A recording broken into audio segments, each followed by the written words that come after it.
Visit WPS today to start unlocking potential.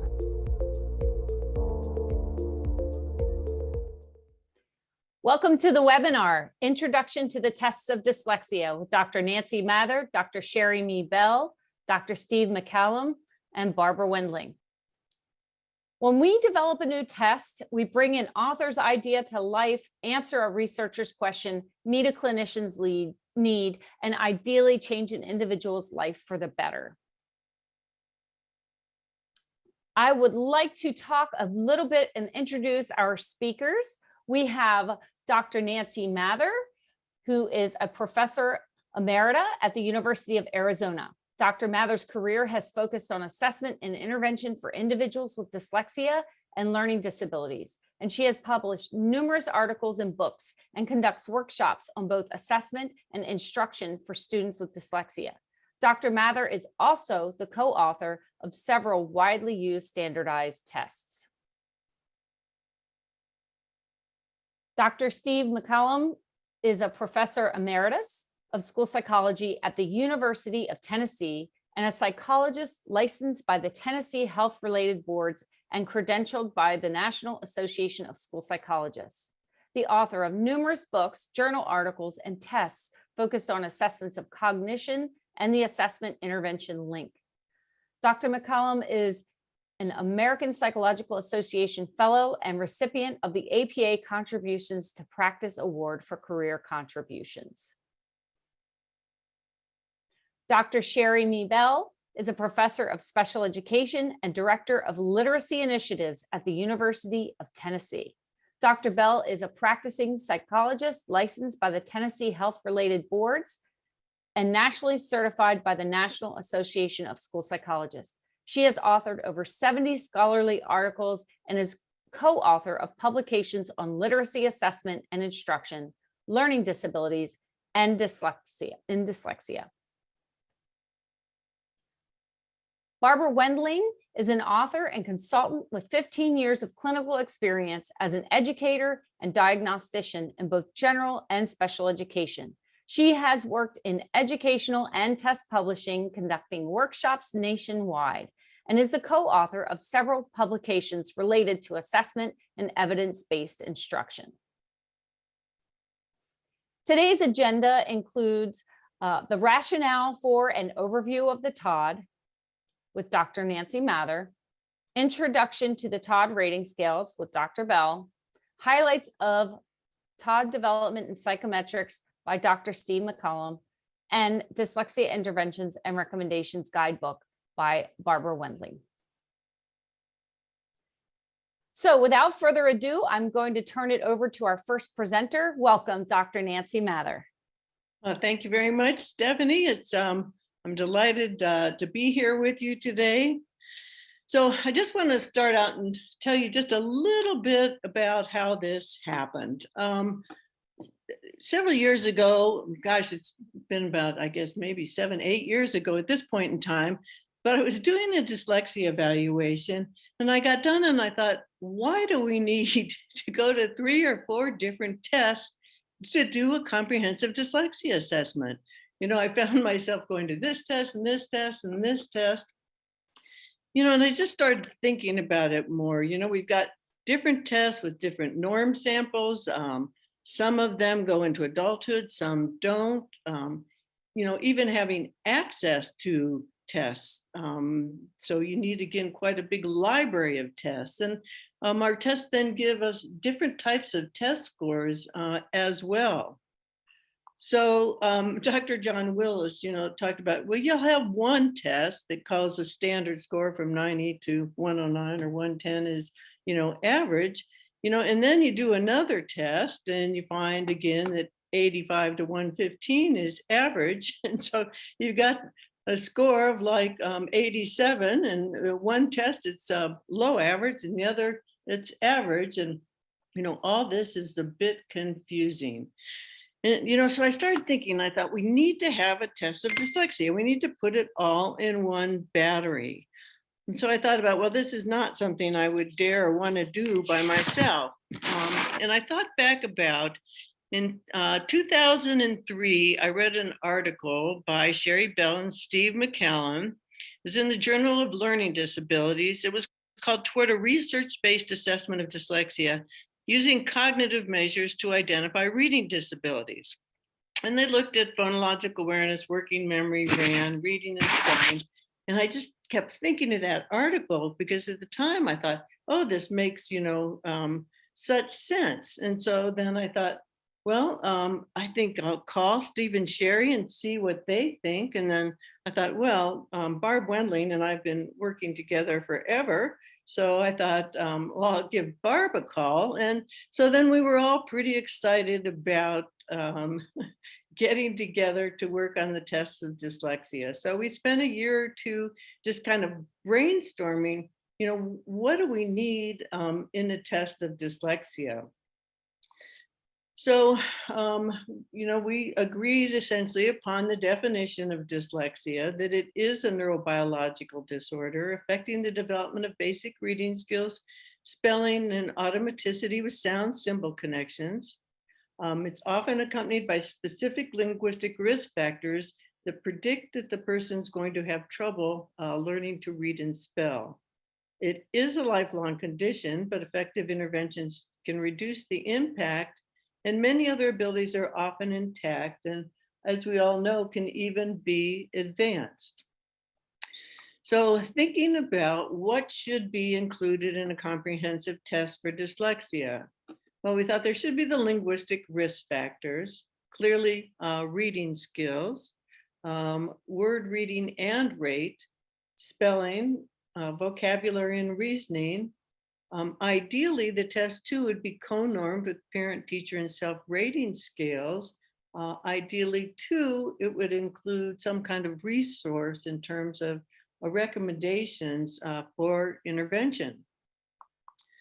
So linguistic risk factors, these are the factors related to that affect the development of reading and spelling.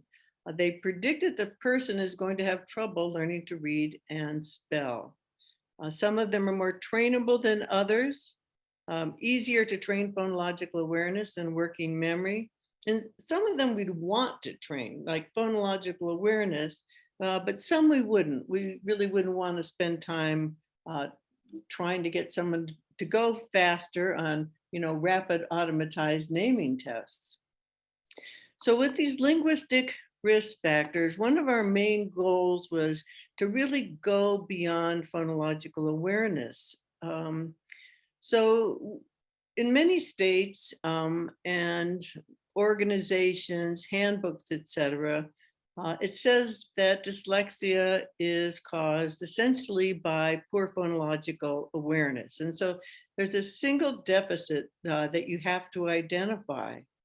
And so it's a single deficit model. And we really wanted to go beyond that. So the phonological deficit view that's dominated the fields for years is really inadequate for explaining all cases of reading disorder. And perhaps its importance has even been overstated a bit. So Dr. Pennington said, if we adhere to a single deficit profile, using only poor phonological awareness as a criterion for dyslexia, we're going to miss about 1/2 of the cases of dyslexia. And so one of our main goals was really to have a multiple deficit view of the contributing factors that can affect reading and spelling development. So requiring a deficit in phonological processing, or really any other cognitive skill for diagnosis, is inappropriate and would unfairly exclude some individuals with clinically impairing literacy difficulties. So again, that was one of our main goals, was to move beyond a single deficit model. And so then we thought, well, what should our linguistic risk factors be? And we were all pretty familiar with the literature and took a deeper dig, but of course, phonological awareness, rapid automatized naming, working memory, orthographic processing, visual verbal paired associate learning. And so those were sort of the main ones we figured were really most important. So I don't really have time to like show you all the tests of this, but I'll just show you a few things. So what we did, which is kind of interesting, on our rapid letter naming test, it's a time test. They have to name the letters, but what we did was use confusable letters. And so making this even more challenging for individuals with dyslexia. So 2 rapid naming tests. And on the second one, it's number and letter naming. And again, that there's a little bit of similarity in terms of the symbols.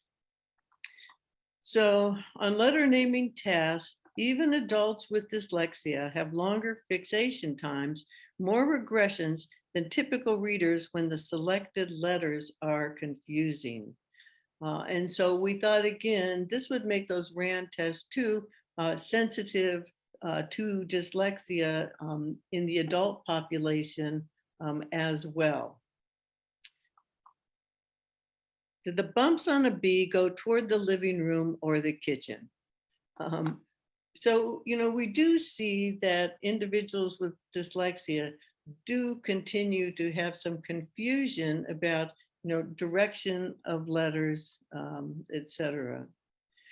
So on the TOD-Early, what we did on that test for the rapid naming test, we used the letters A, B, C, and 1, 2, 3 because again, these are the first numbers and letters oftentimes that children learn.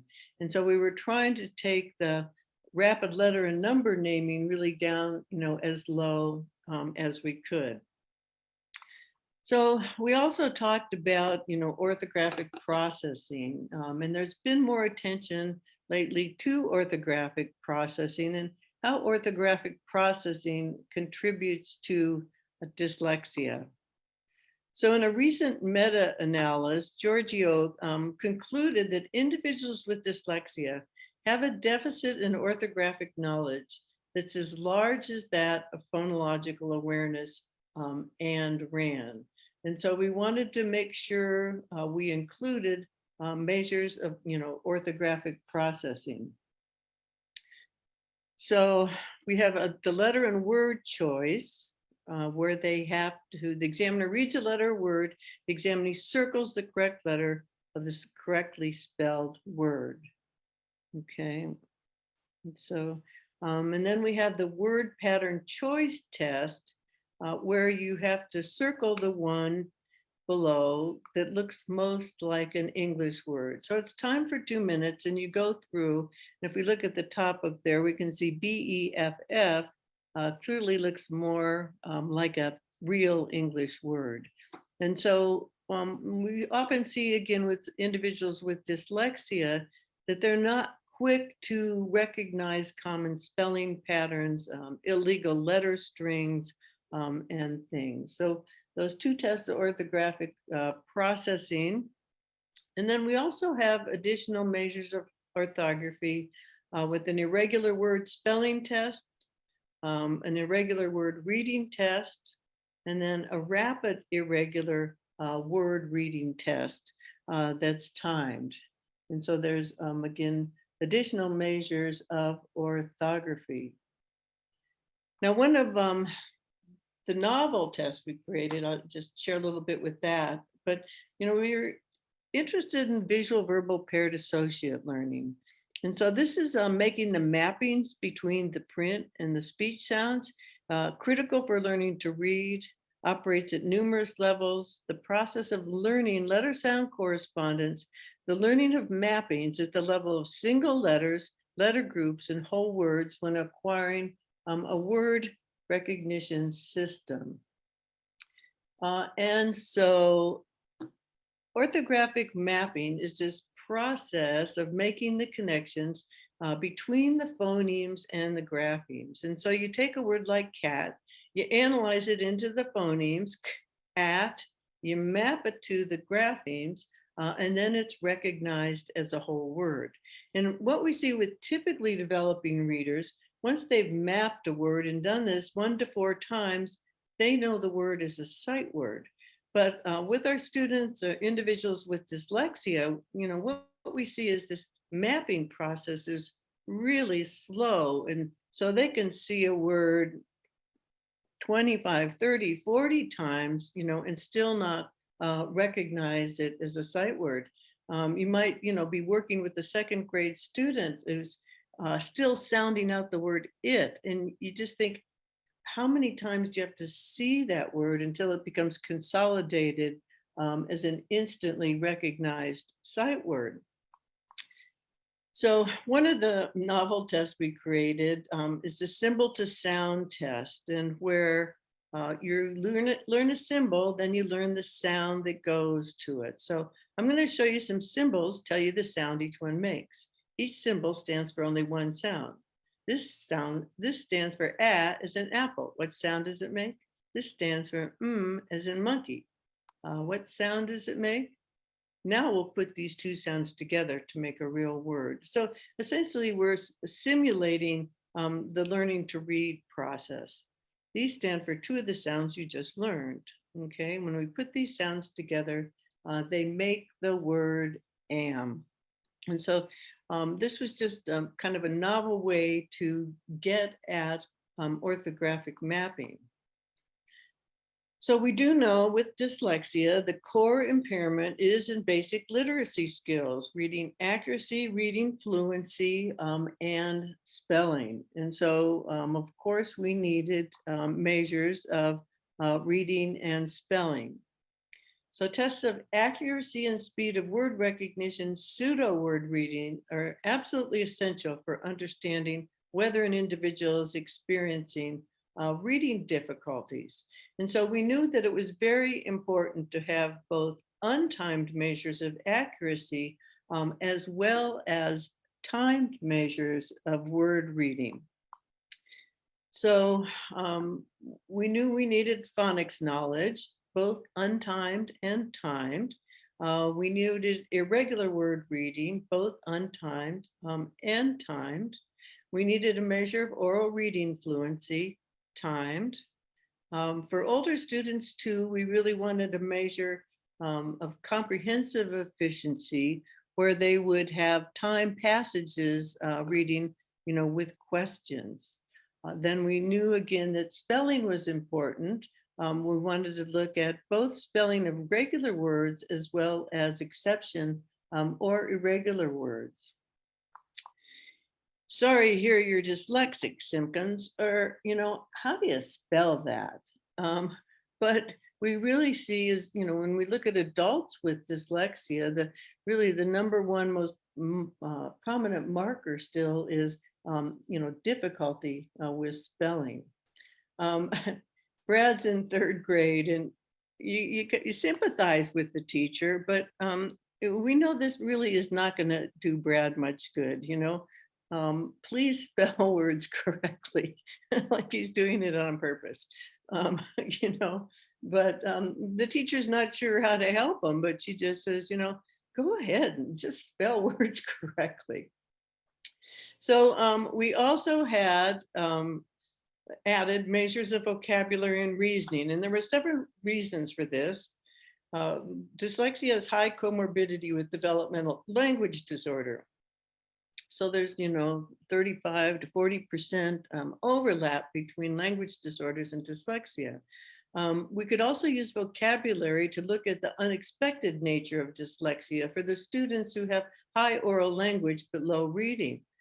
We wanted reasoning to rule out intellectual impairments and also get a measure for English language learners to show it wasn't an intellectual impairment.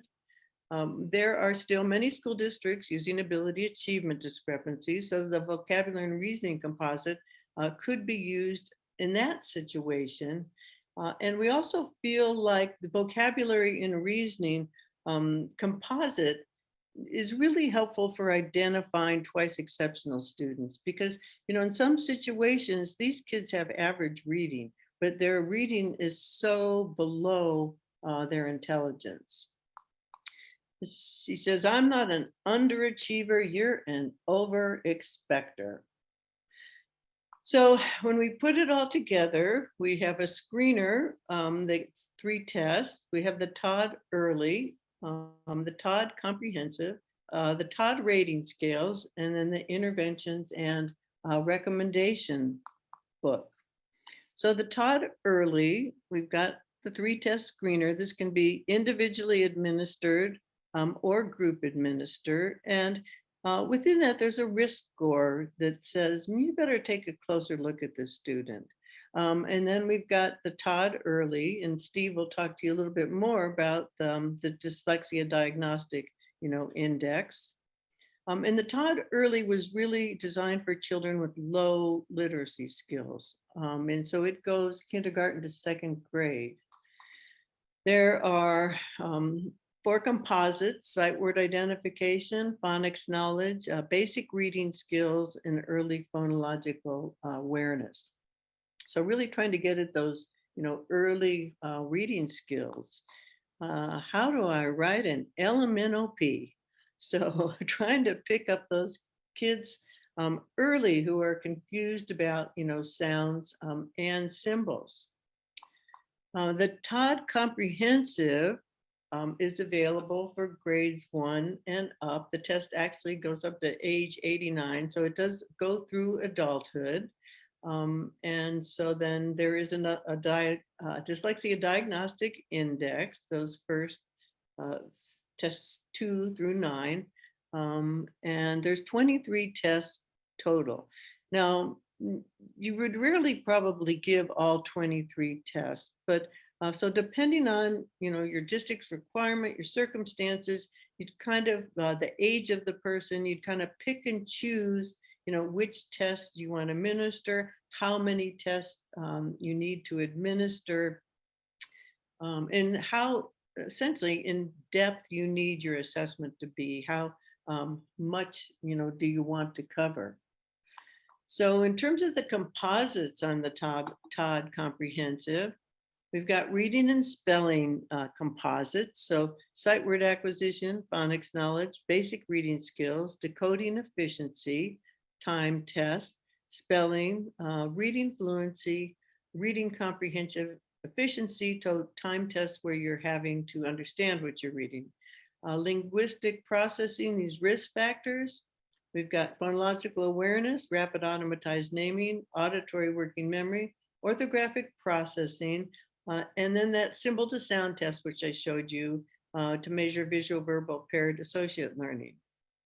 We then have the vocabulary and reasoning composites, one with just a vocabulary test, one reasoning test, one that has 2 vocabulary, 2 reasoning tests, and then a vocabulary composite and a reasoning composite as well. So that's essentially how the TOD-C then ended up. And so now I'm going to turn it over to Dr. Sherry Bell, who's going to talk to you about the rating scales. Thank you, Nancy. Welcome, everyone. I'll be sharing some information about a unique component of the Tests of Dyslexia, the TOD rating scales. The TOD includes a total of 5 rating scales.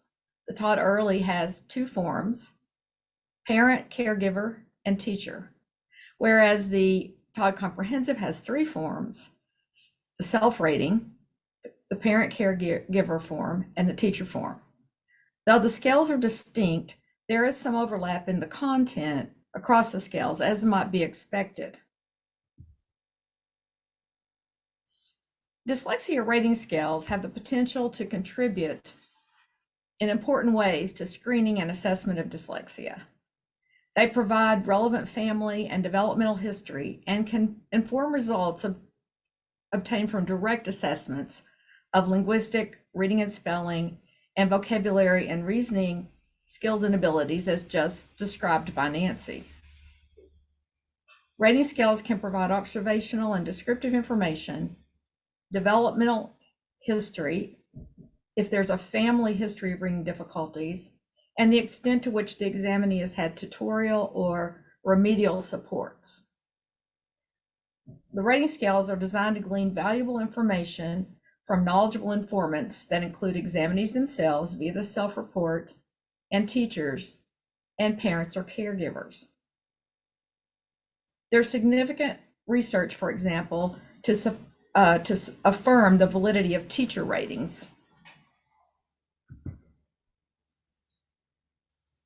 Rating scales add value to assessment because they can contribute to early screening and or identification decisions for young children with reading and related difficulties. They're quick and easy to administer. Rating scales also have the potential to add to the diagnostic accuracy obtained only from direct assessment of reading and related skills and abilities. Thus, the TOD authors created parent or caregiver, and teacher ratings across the age and grade spans that were co-normed with the TOD direct assessments. Why rating scales? Because perspective matters. For some individuals, reading is very difficult. Some of you may recognize this quote from a real child in Marianne Wolf's seminal book, Proust and the Squid, published in 2007. I would rather clean mold from around the bathtub than read.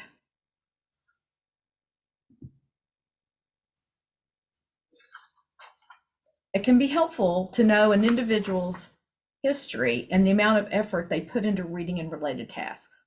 For example, Sarah, not her real name, is a 24-year-old who recently underwent a psychoeducational evaluation to procure extended time eligibility and other accommodations in her university setting related to her history of struggles with reading and writing. Sarah's general intellectual ability was assessed at the 97th percentile. She reads extensively, but almost exclusively through audiobooks. She has a very strong GPA, 3.83, and hopes to attend graduate school. Sarah is a dedicated student who spends extensive time studying and preparing for class and tests. Sarah describes her reading and spelling skills like this. I have difficulty reading. I often mistake one word for another. I've cried a river over spelling mistakes by this point in my life. I have an extensive vocabulary, but I cannot spell the majority of the words. I've long since accepted these difficulties to be part of who I am, and I do not allow them to prevent me from participating. So good for Sarah.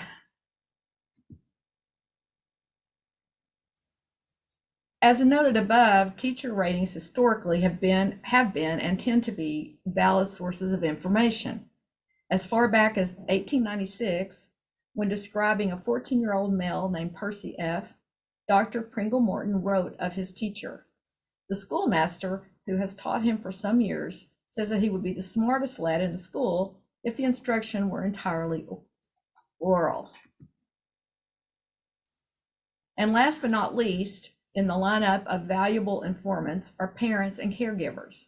A parent is cited on the Yale Center for Dyslexia and Creativity website. I think it's safe to say that parents of dyslexics worry about their children more than most. There's good reason for this. Dyslexic children spend most of their early school years dealing with a lot of failure and struggle. The TOD-Early and TOD-Comprehensive rating scales were standardized along with the TOD-Early and Comprehensive direct assessments, with 211 total cases for the TOD-Early, 1,215 cases for the TOD-C age 6 through 18, and an additional 267 in the TOD-C adult sample who completed only the self-ratings.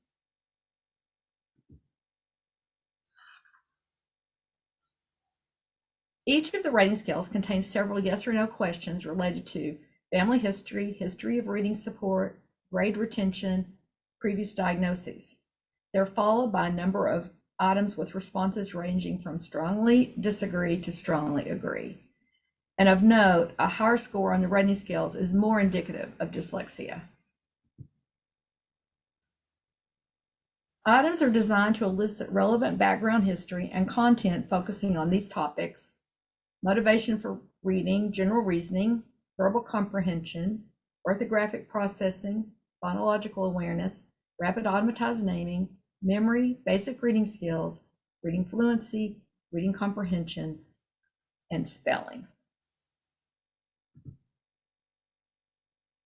TOD rating scales assess reading related skills in history from the perspectives of examinees themselves with the self-rating, parents or caregivers, and teachers.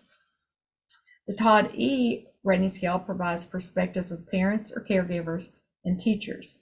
And note that the TOD-E examinees were too young to provide reliable data in a self-rating format, but the TOD manual contains questions appropriate to ask a young examinee.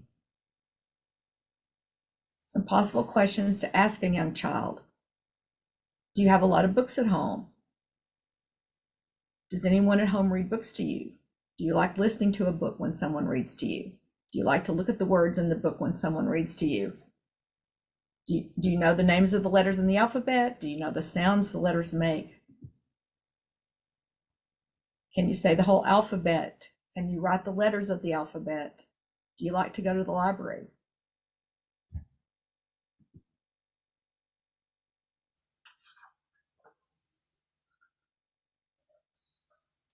The TOD rating scales are designed to be comprehensive but also efficient, in essence, not too lengthy. The TOD-C rating scale contains 39 items, and a sample item reads, "Because I read slowly, I have trouble understanding what I read." This item relates to reading fluency and reading comprehension from the list of topics I shared earlier.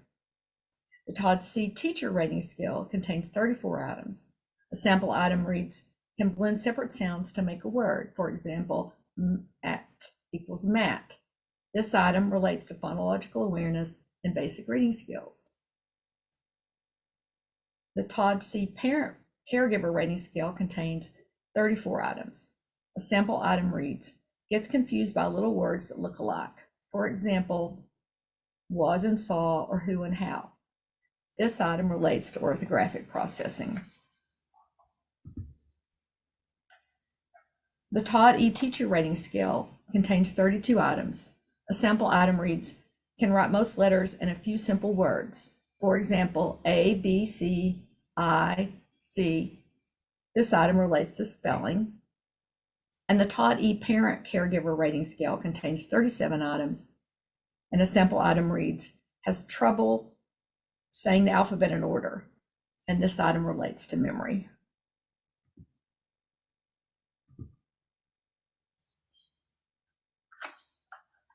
TOD rating scales are normed such that the population mean is 50 and the standard deviation is 10, a metric that's frequently used for rating scale instruments.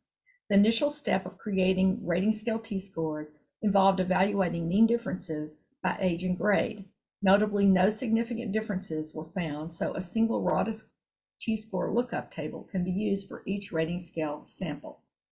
This process involved transforming raw score distribution to approximate a normal distribution, and the normalized raw scores were transformed into Z-scores, which were then converted to T-scores. The use of normalized T-scores means that a given T-score value corresponds to the same percentile rank for all TOD rating scales, making interpretation easier. Similar to the TOD-E and TOD-C direct assessments, I think Steve will share information on this next. The TOD rating scales yield scores that indicate levels of risk ranging from very low to extremely high probability of risk for dyslexia.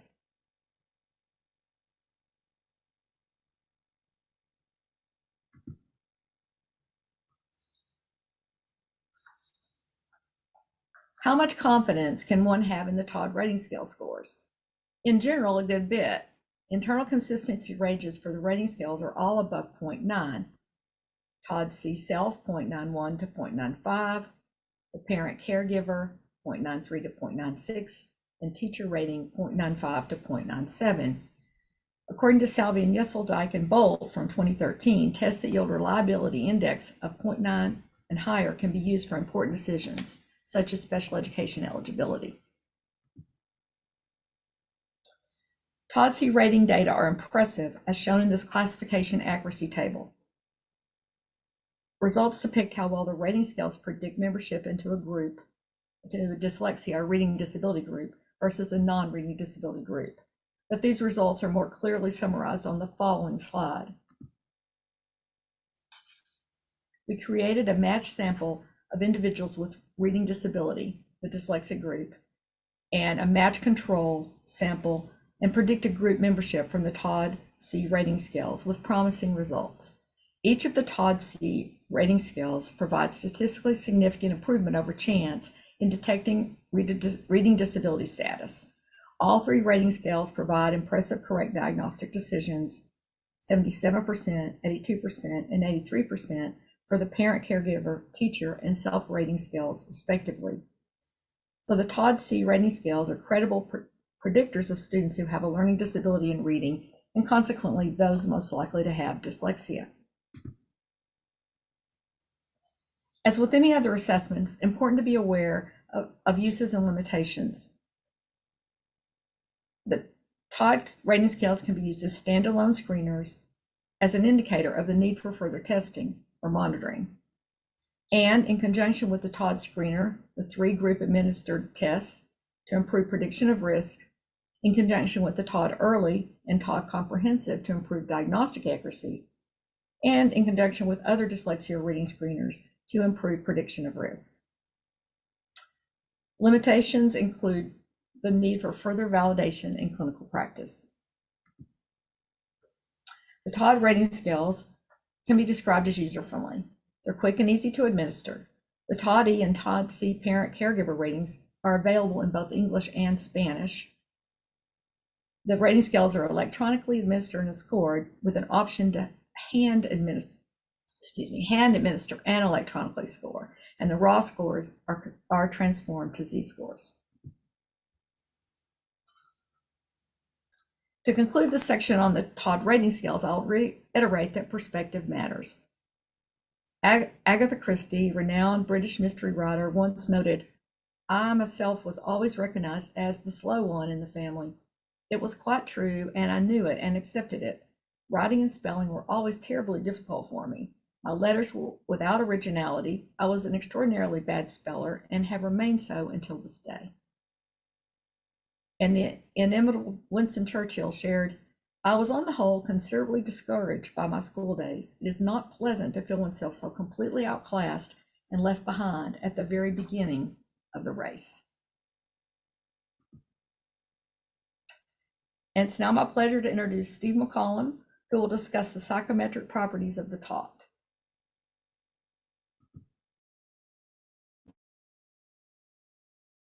Good afternoon and welcome.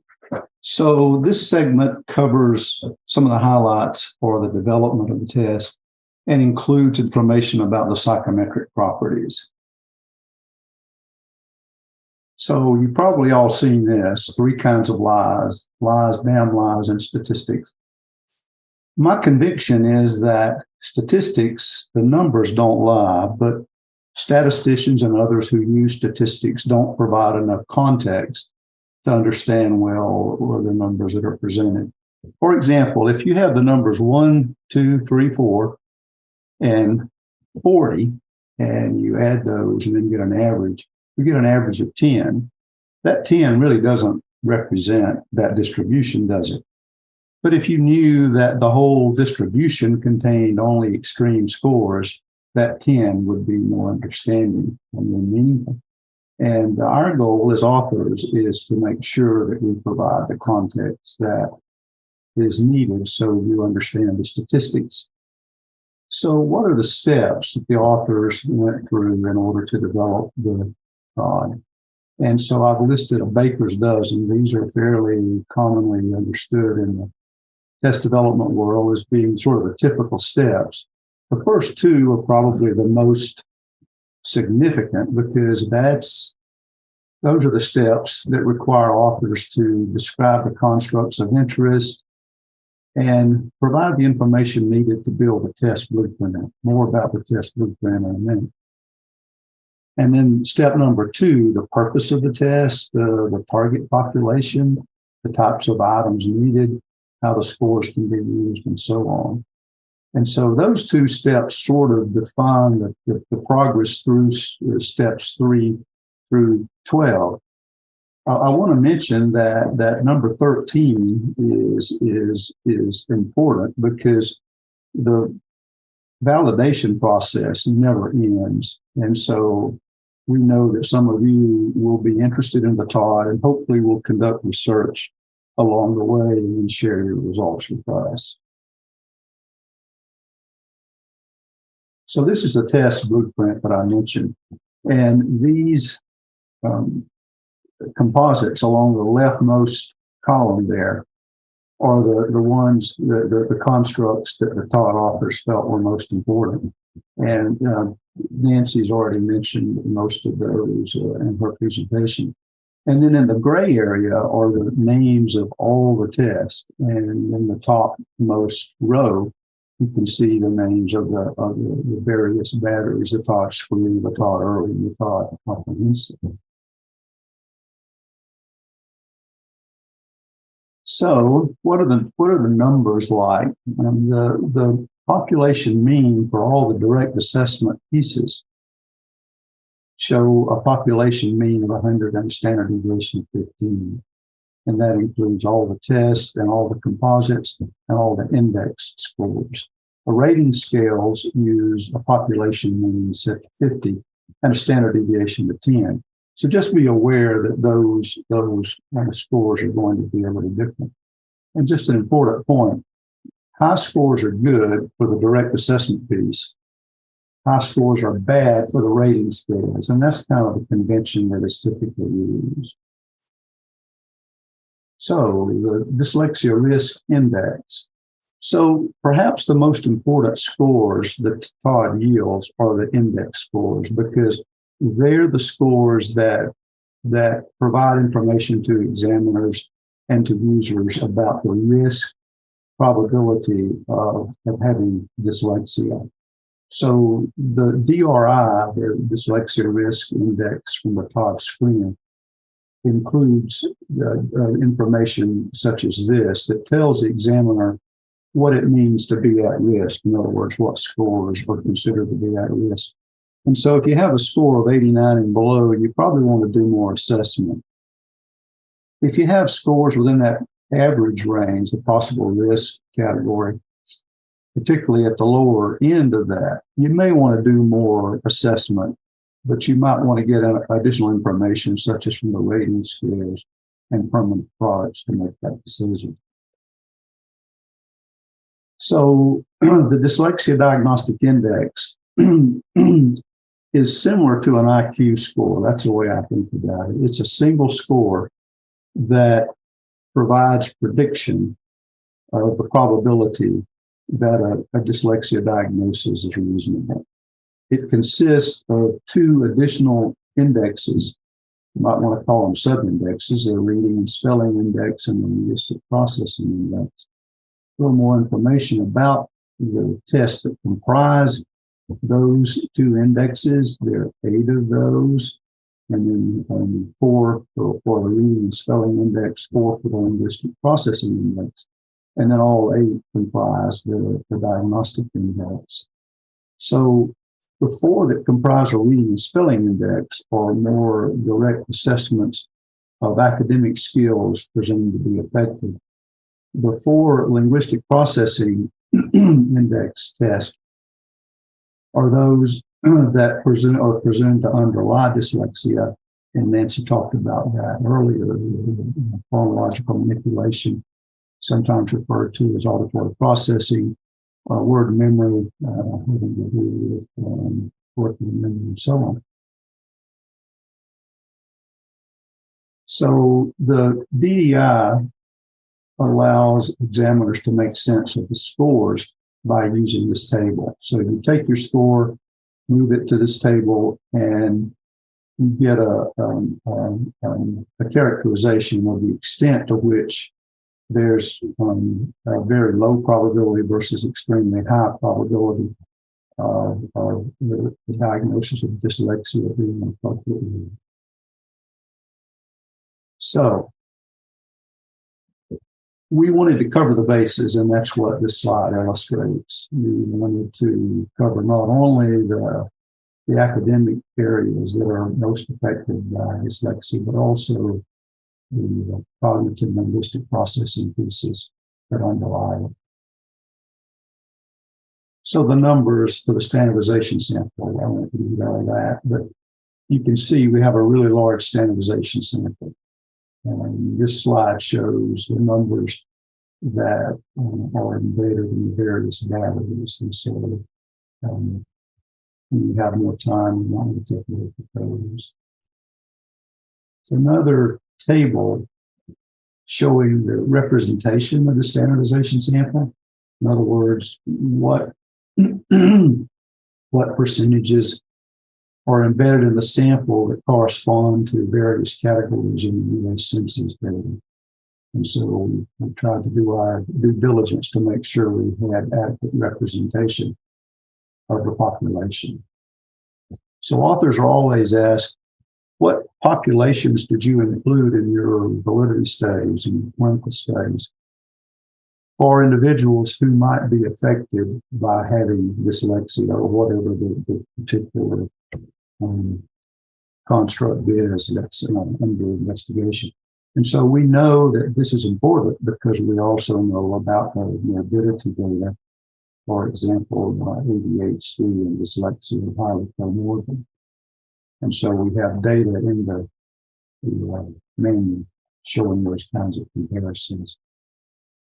This slide illustrates the importance of establishing floors, ceilings, and item gradients for all of the tests embedded in the TOD. And I show that because that's a really important ingredient in building the test. You want the test to have adequate flooring, for the lowest performing students, and ceiling for the highest performing, and item gradients to discriminate across the ability levels embedded, or across the ability levels by age. Another reason I present this slide is to let you know, and this is something most of you probably already know, that all abilities aren't equal in terms of the extent to which those abilities continue to grow across age. And here is a good example in our world, assessing dyslexia.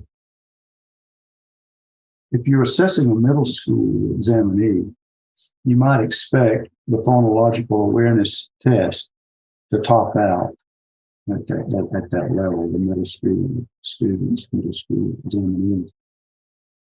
Because most middle schoolers have those skills, but if you have an examinee who doesn't, then that is certainly a problem.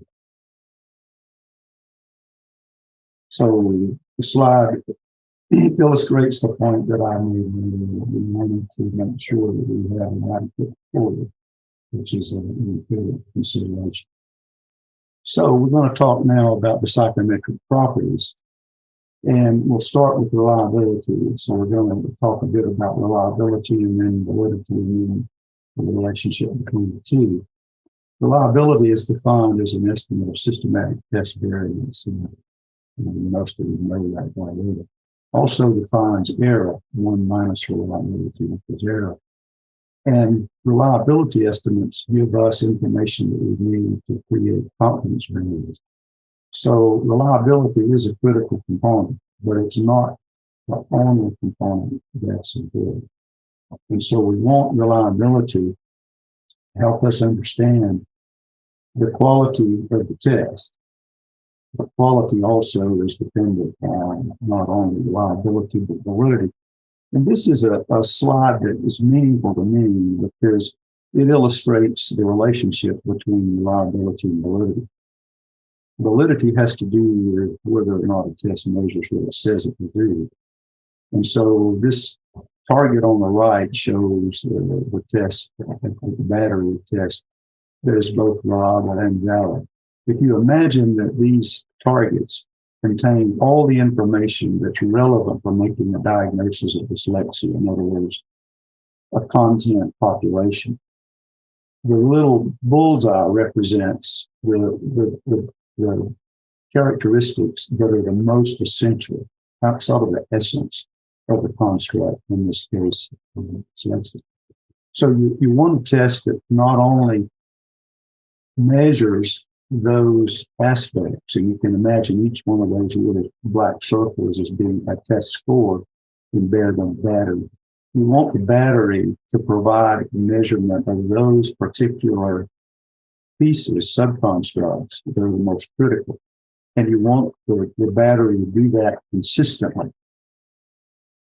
So you can contrast that target with the one just to the left there, the reliability slot or the reliability component. So you have an example of a reliable battery, but not a valid battery, because the various tests embedded in the battery do measure consistently aspects of dyslexia in this case, but they don't measure the constellation of content that's the most important. And so those scores are sort of on the periphery. And then, of course, the target on the left, neither reliable or valid. That's obvious, isn't it? So what are some of the numbers? Reliability indices, estimates for all the tests and all the indexes are almost all above 80. And so that's important. The next slide may be even more critical because it shows the reliability estimates for the dyslexia, the DDI and the EDDI. And those are the scores that examiners will use primarily to help make a diagnosis. And so experts say that scores that are used for that purpose should be 0.9 or better. So reliability is important, but as I've said, it's not one important ingredient that speaks to quality, but reliability and validity are essential. So the construct validity, we'll start with the discussion here and follow with some additional slides about the validity of the TOD and the evidence for validity. So you want a test. In this case, we'll talk about the regular word spelling test. You want a test to show progression across the ages if, in fact, the construct that test is measuring should increase across age. So what we have here, Dr. McCallum, McCallum, can you just speak up a little bit more? People are having a little bit of hard time hearing you. So if you could get a little bit closer, that'd be great. Thank you. I will so. Thank you. So I understand I need to speak up a little bit, and so I'll do my best to do that. Let me know if it doesn't happen, and I'll get even closer. So this slide it illustrates raw score growth across the age range up through high school. And you can see it asymptotes around 18. And that's the way most of the variables show the progression. They increase up to some point, and then they don't increase anymore. And even as we age, unfortunately, we decrease, our skill set decreases in those areas. So another aspect of the evidence that is helpful in establishing validity is evidence that shows what the relationship is among all the tests in a battery that are designed to measure the overall construct. And so what we show here is the range of coefficients, correlation coefficients among those tests. And most of those across all of the tests in the TOD are between 0.3 and 0.6. So that's kind of what we want. We want tests to have some unique variance, but also share common variance too. So another aspect of validity is an exploration of the magnitude effect. What I mean by that is if we have a sample of individuals that we expect to have dyslexia in this case, we would expect their scores to be lower than the scores of a matched control that does not have this, that do not have dyslexia. And so we see that that's the case. The range of 80, a little over 80, well, almost 81 to 93 for those individuals who have a reading learning disability versus 101 to 103 for the control group.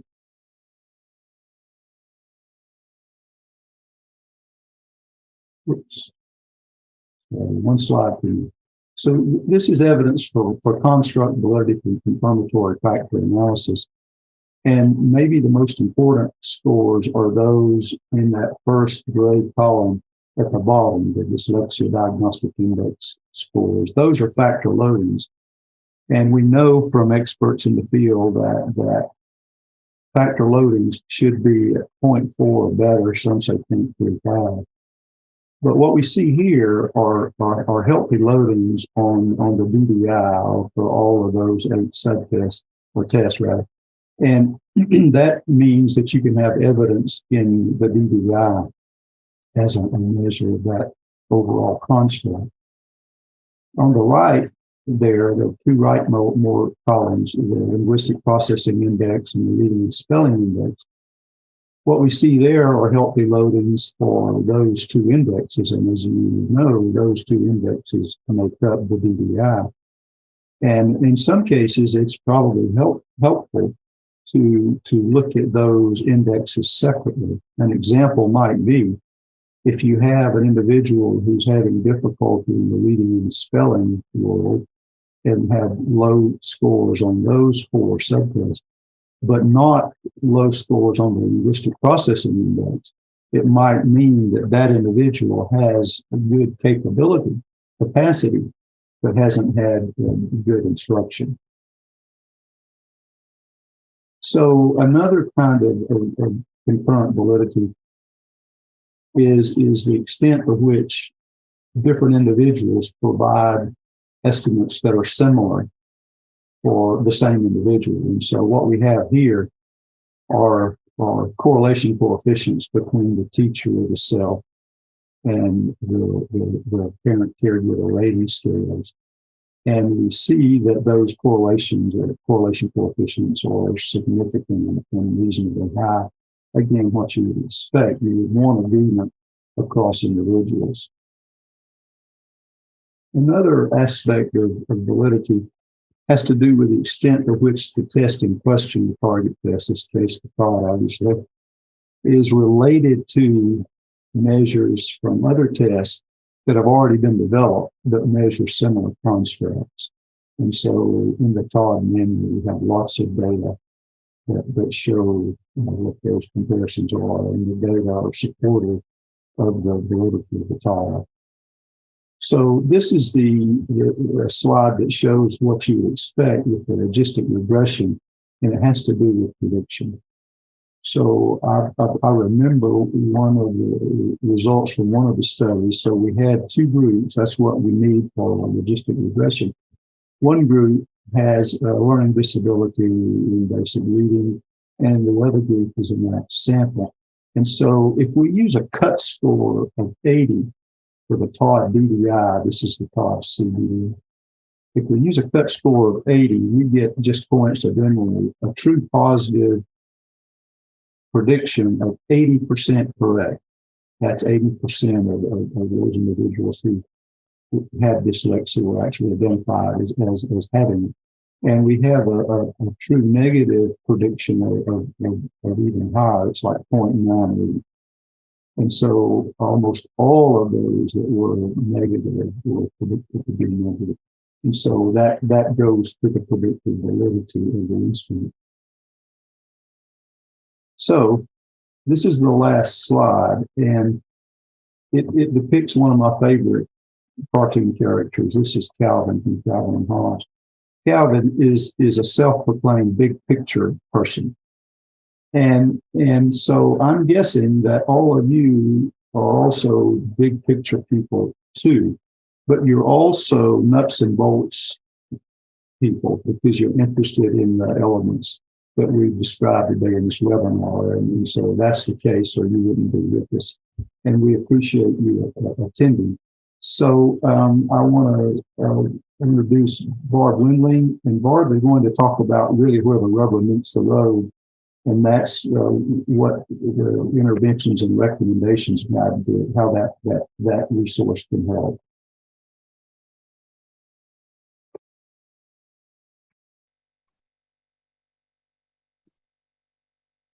Well, I went one slide further than I wanted to go, so sorry about that. But I'm good afternoon, everyone, and it's my privilege to talk to you today about the Dyslexia Interventions and Recommendations Guidebook that accompanies the Tests of Dyslexia. I like to use this picture of a bridge to illustrate the concept of linking assessment to instruction. We, as authors of the TOD, felt that it was really important to help you make that connection between the assessment results of the TOD and creating an informed instructional plan. So this is not a new concept. I'm sorry, I'm struggling a little bit here getting this to move forward. Oh, yes. Okay. Sorry. All right. So the concept is not new about linking assessment to instruction. Back in 1977, Dr. Cruikshank, the father of special education, said that diagnosis must take second place to instruction and must be made a tool of instruction, not an end in itself. We, as authors of the TOD, agree with this wholeheartedly, which is why we created the Dyslexia Interventions and Recommendations Guidebook.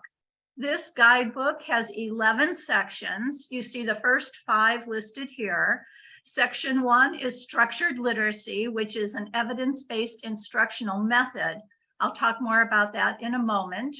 And then the next 8 sections, section 2 through 9, cover important reading related and reading areas which are directly assessed by the test of dyslexia. So if you get a result on the TOD that you are concerned about, you can come to the corresponding section in the guidebook and obtain the targeted interventions that can help you inform a good instructional plan. So section 2 is phonological and phonemic awareness, 3 orthographic mapping, 4 sight word acquisition, 5 phonics and structural analysis, and then we continue on with spelling, reading fluency, vocabulary, and reading comprehension. Section 10 is on accommodations, and we again felt this was really important to include because I guess probably every student with dyslexia is going to need at least 1 or more accommodations to level the playing field and have an equal opportunity for learning. Section 11, self-advocacy, strengths and transitions. Again, we felt this was important to include because individuals with dyslexia need to learn to advocate for themselves early on.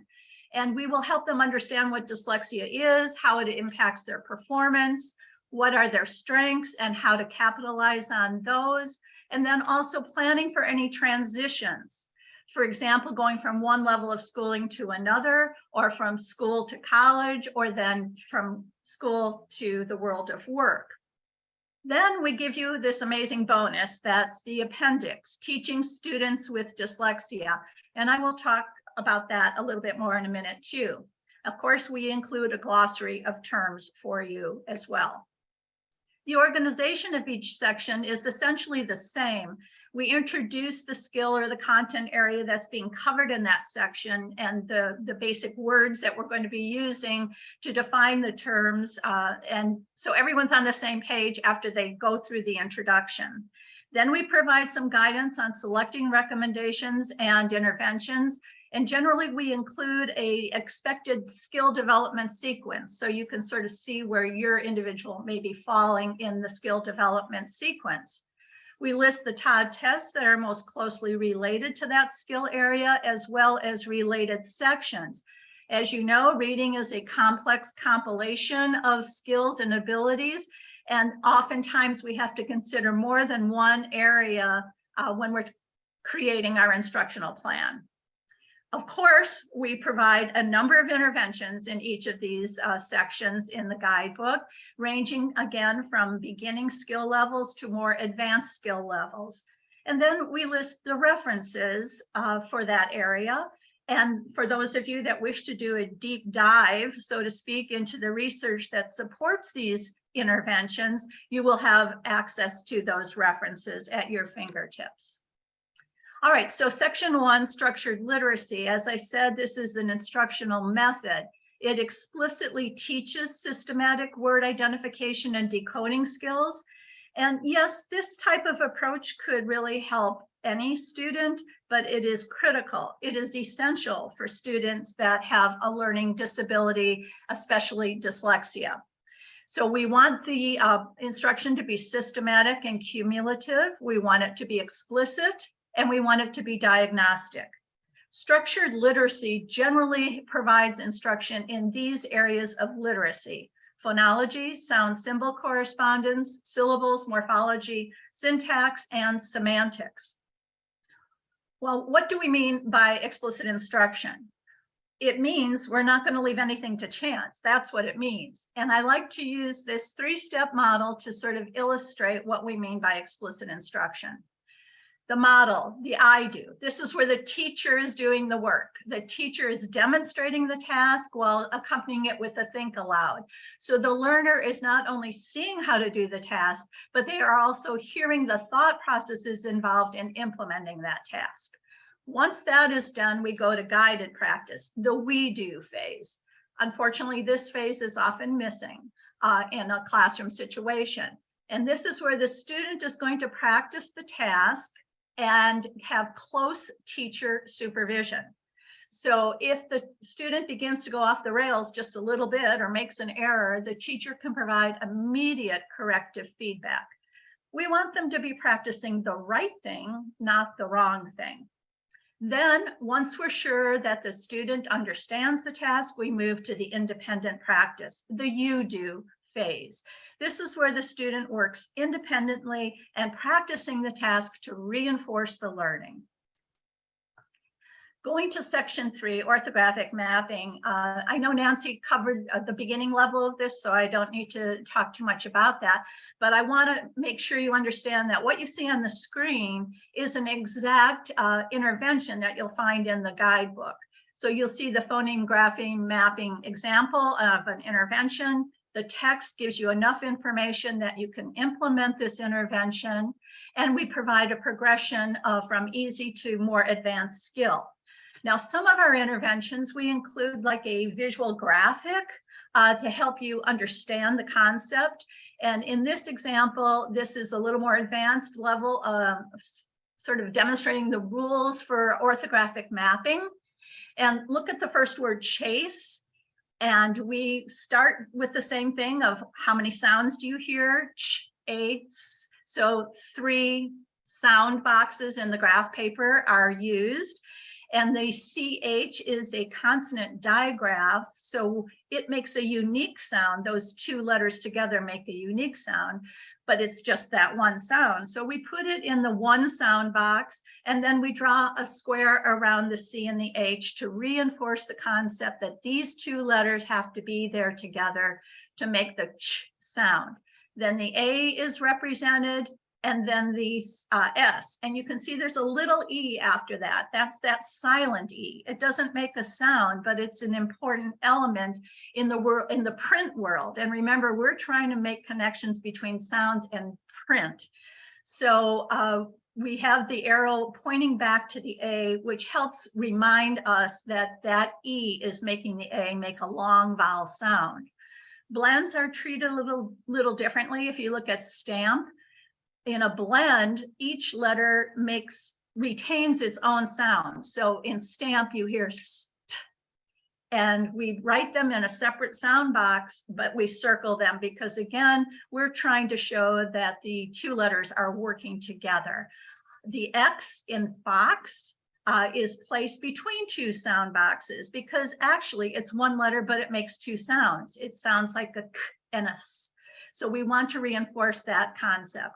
Same with like double consonants. They make 1 sound, but we have to, if we're going to make that transition to print, we want to make sure with that we represent both consonants in that 1 box. So now to the bonus section, the Teaching Students with Dyslexia appendix that you will get in the guidebook.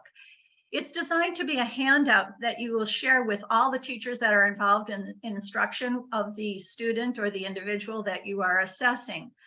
I like to think of this as a mini crash course on dyslexia for teachers, because many times teachers do not have a firm understanding of what dyslexia is or how to deal with students that have it. So we help them understand what dyslexia is, and we give them an overview of the interventions, the accommodations and modifications that may be necessary for that student with dyslexia. And we also provide a rationale for them understanding the example interventions that will be included there.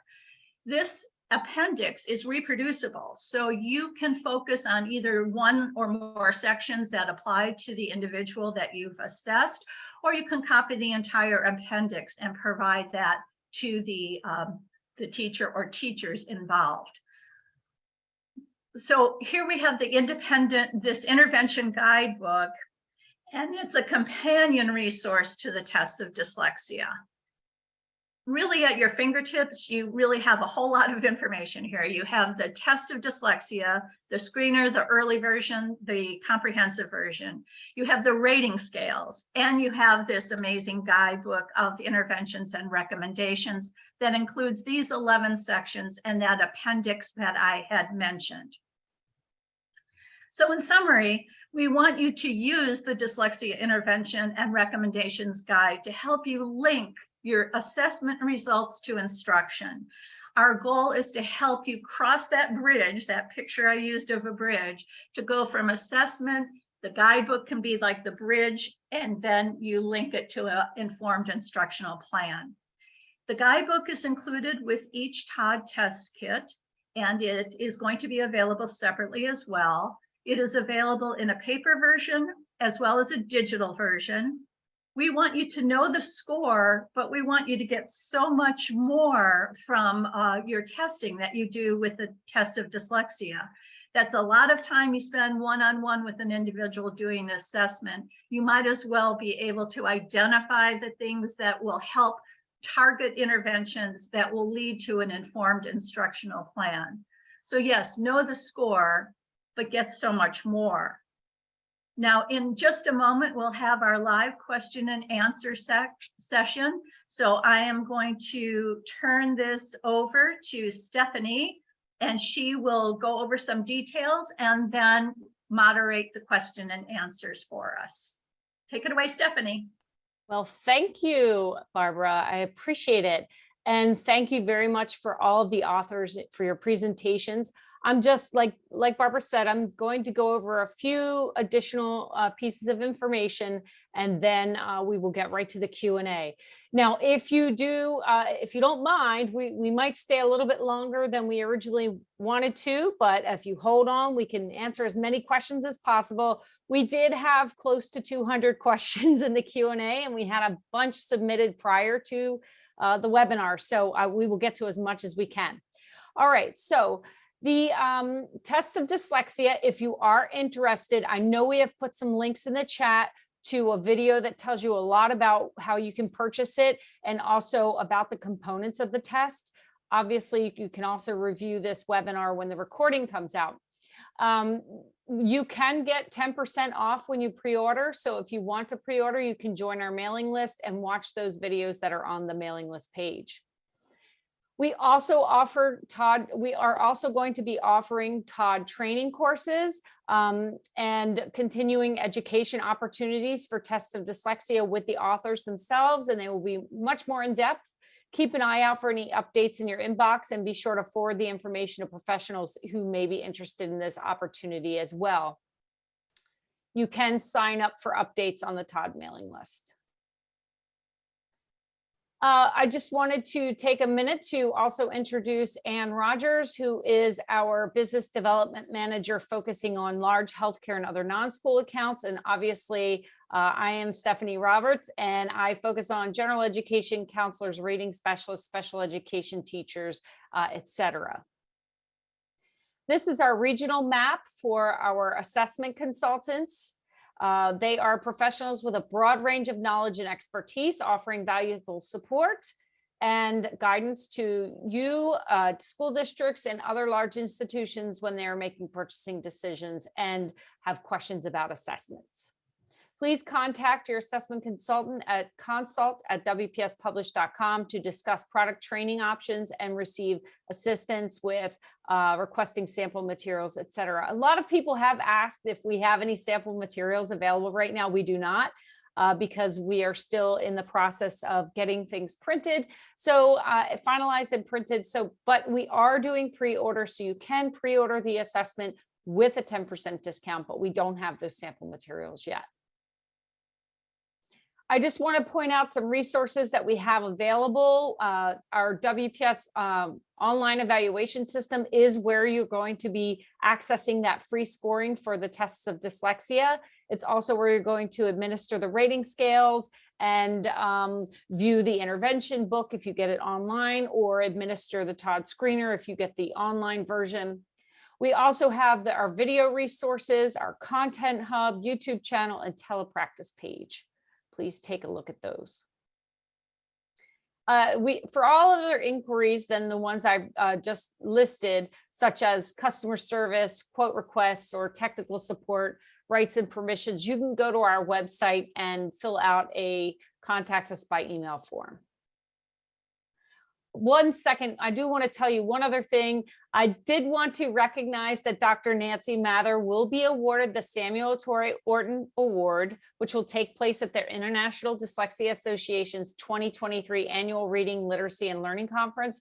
That's going to be held October 12th to the 14th, 2023. And this is IDA's highest honor and recognizes a person who has made a vital contribution to our scientific understanding of dyslexia, significantly enhanced and advanced our capacity to successfully intervene and assist people with dyslexia, and expanded national and international awareness of dyslexia, or demonstrated unusual competence and dedication in service to people with dyslexia. So I just want to take a moment to acknowledge Dr. Mather's contributions to this great area of research, dyslexia.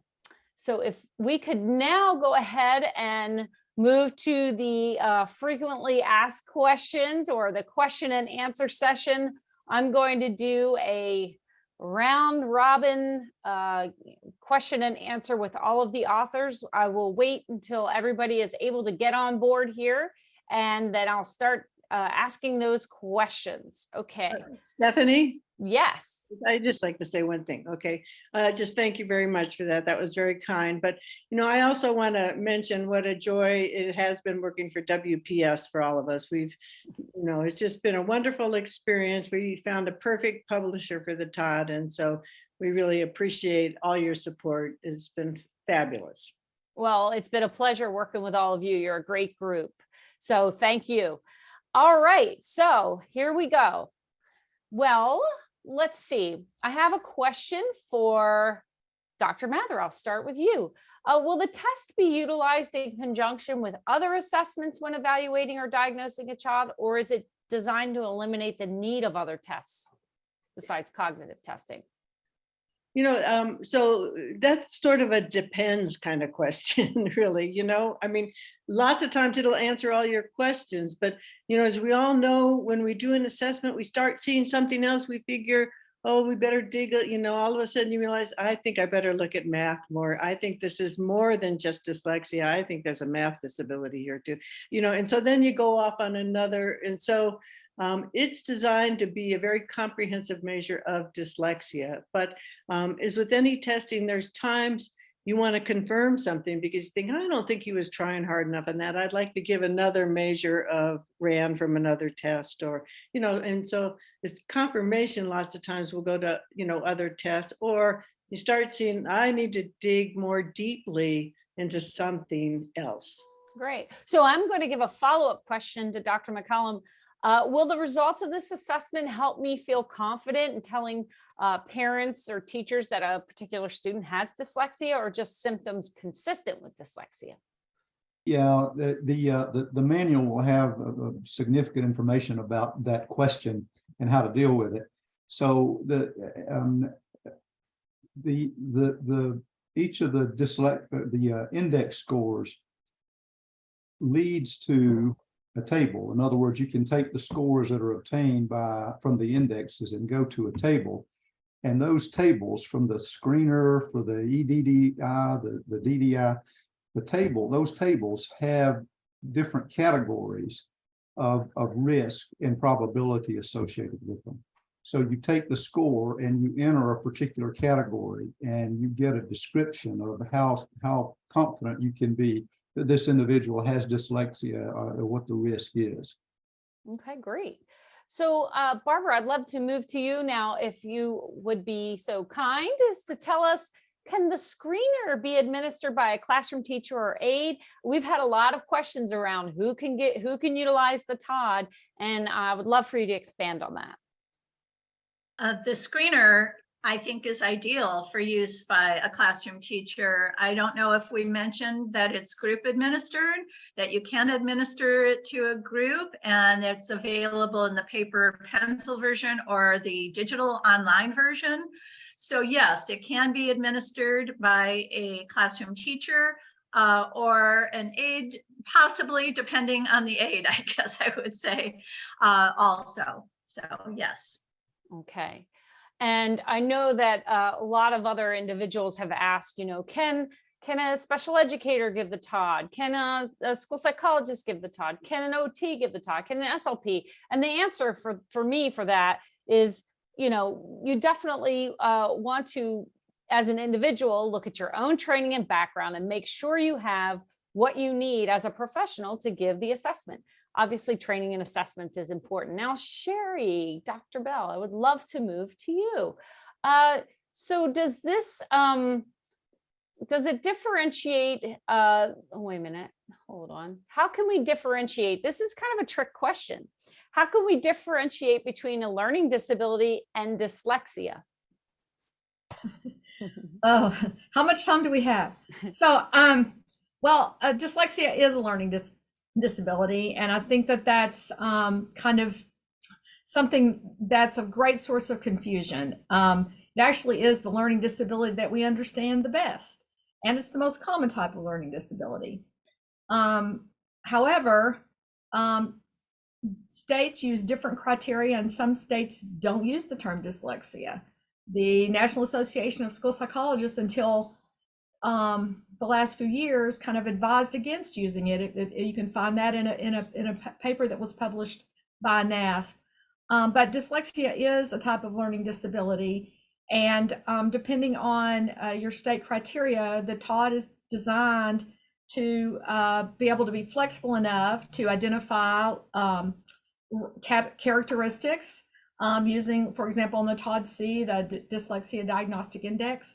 But it also can be used in conjunction with a response to intervention approach to identifying a learning disability, with an ability achievement approach, and or with a pattern and strengths and weaknesses approach. Okay.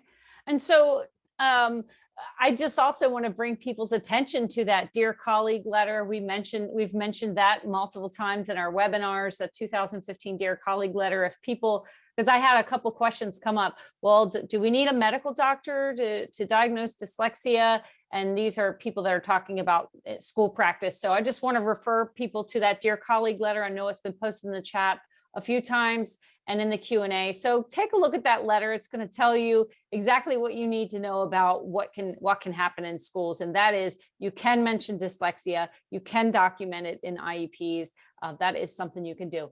All right, let's move back to Dr. Mather. How would you decide if low cognitive abilities rule out dyslexia?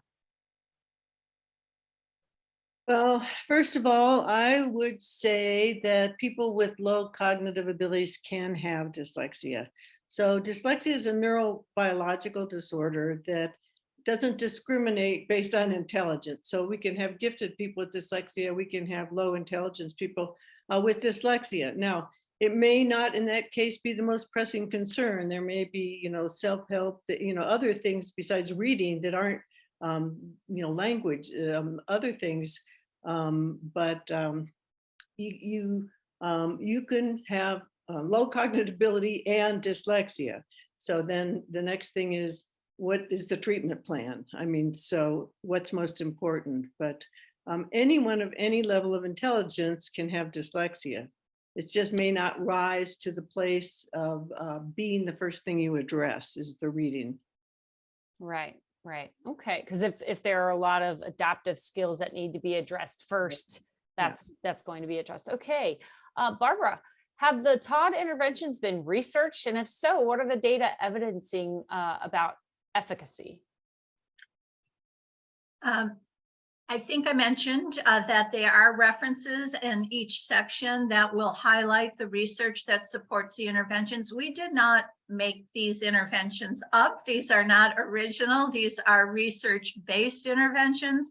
So there is an easy way for you to check them out if you want to do a deep dive into that data. So they're not original, and there is data reported in the references for, I would say, most of the interventions in the book. So great. Okay, so Dr. Bell, I'm back to you because I don't see Dr. McCallum. So I'm going to just go ahead and go to you, if that's okay. Does the TOD differentiate between those who have dyslexia and those whose instructional experiences have been suboptimal? Well, what the TOD does is it has the rating scales, and the rating scales have information specifically about those questions, the history of intervention, the history of any kind of remedial support, previous diagnosis, previous service, school services. So that's one of the reasons for including information that can't be obtained in a direct assessment. And one of the features that we think is real important, as in the case I shared about Sarah. Sarah is a real person, not a real name. And it's really helpful to know that she's eking out these average to low average reading and spelling scores with her, given the amount of effort that she's put in. So yes, there is a way to do that using the rating scales in particular. Okay. Is it Dr. Mather, is it a good practice to test and or identify dyslexia at the kindergarten level? It's sometimes hard to diagnose dyslexia before kids have started to learn to read, but we can certainly identify children who are at risk for reading failure by looking at things like speech language development. Is there a family history, of dyslexia? Are they having trouble developing phonological awareness skills? Are they having trouble learning letter names? And so what's important is to provide early intervention. We know the earlier we can provide intervention, the better. So it's probably not necessary yet to give a label of dyslexia, but it is necessary to start intervention for our kindergarten children who are at risk for reading failure. And we can do a good job of identifying those students just looking at several, variables. Okay. And I just want to clarify, because there were a lot of questions about age range. This test does start at 5 and goes through 89 years, 11 months. So that's an important piece of information for you to have, because there were a lot of questions about that. And I know we are 4 minutes over time. I'm going to give all of you the opportunity to give any final thoughts. Dr. Mather, do you have any final thoughts? And then we'll go around to Dr. Bell and Barbara as well. Any final thoughts? Final thoughts. So I have so many final thoughts. No, but we're all very excited about this instrument. Our goal really is to help practitioners, identify kids with dyslexia, people with dyslexia early, and then provide them with proper interventions. And so, that's really been our goal. And, also to get teams in schools to collaborate. And so that we find the school psychologists working with the reading specialists, with the special ed, that this is a collaborative kind of decision, et cetera. But, we're very excited about the TOD, and we really think it's going to be a very useful tool for dyslexia evaluations. Okay, Dr. Bell? Well, I want to thank everyone for being here. I'm equally excited about this. I think I would just add, since I kind of focused on the rating scales and I saw a few questions, the rating scales aren't designed to be a standalone assessment of dyslexia. I wanted to make that clear. Their goal, but we have a pretty high accuracy rate in using them. But the idea is that they would either be used to screen, to help screen, and or to augment, aid in a diagnosis. And so that, so I just thought I'd make that point clear. And let me add in too, we've got a lot of lovely opportunities for doctoral dissertations in here, just because the TOD's new and there's so many things you could investigate, so. I agree. Some of the questions we're asking about studies. Yeah, let's do it. Come on, let's do it. Yeah, absolutely. Okay, and Barbara, do you have any final thoughts? Just thank you for coming, and we're looking forward to it getting out there and making a difference in the lives of children and adults. So wonderful. And I want to just wrap it up and just say I am so appreciative of all of you. I know that I have a family member with severe dyslexia, and I am just so grateful that we have this assessment tool coming out along with the intervention piece. I'm excited to see people have access to this, and I'm very excited about teams working together to make this happen with all these different professionals. That's just such a goal of mine, because I think if we do that, we are doing so much better for children and for adults who have dyslexia. So thank you so very much, all of you, for presenting today. And if you do have any questions that are continuing after this webinar, again, you can email consult@wpspublish.com, and we will be putting you in touch with an assessment consultant who can help you answer those questions. So thank you very much, everyone. Have a great day. Visit WPS today to start unlocking potential.